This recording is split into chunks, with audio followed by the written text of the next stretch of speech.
ako po yung involved doon kay Senator Erwin Tulfo. Sir, pangalan tapos pakikwento na lang yung circumstance. Ako po sir si Bernard Gumban. Bali po nakapag-deliver po ako doon kay Senator Erwin Tulfo ng 2 beses. Yung una po 2 maleta tapos yung pangalawa po 6. Ano yung 2 maleta? Anong size? Maliit na po, small tsaka medium siguro. Small. Ano ulit laman ng small? Nasa 20 to 25. Okay, and then medium. Yung medium po. Ay, medium ata yung 20 to 25, no? Tama ba? Maliit po. Yung small po, Okay, tapos yung medium.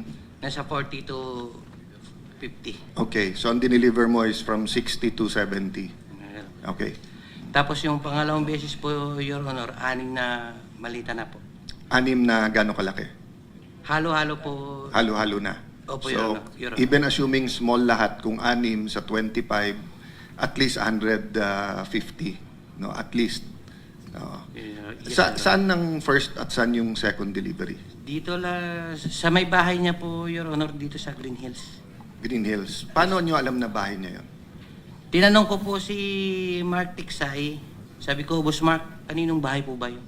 Sabi niya kay Senator Erwin. So pagdating nyo doon, katulad nung kwento doon sa Ilocos, so may sumalubong, kinuha lang, pinapasok kayo, paanong... Bali po, Your Honor, si Mark po, tsaka si Boss Mark, si Mark Tiksay, tsaka yung contact doon sa bahay ni Senator Erwin, sila po yung nag-uusap niyan. Tapos pagdating po doon sa bahay, ibababa po namin yung mga malita, tapos ihatid doon sa loob. Yung nagre-receive na po yung si Boss Mark na po, tsaka yung nagre-receive yung bala. So hanggang saan ka nakapasok? Nakapasok po ko doon, yung bahay po may basement eh. Hanggang sa ano lang. Yung basement, Bababa. kasama kotse or bababa? Hindi po, Your Honor. Yung malita po, Yung maleta. Tinulak So yung ko kotse sa parking lang kayo, sa labas lang po ng bahay. tapos nadala yung maleta hanggang sa basement.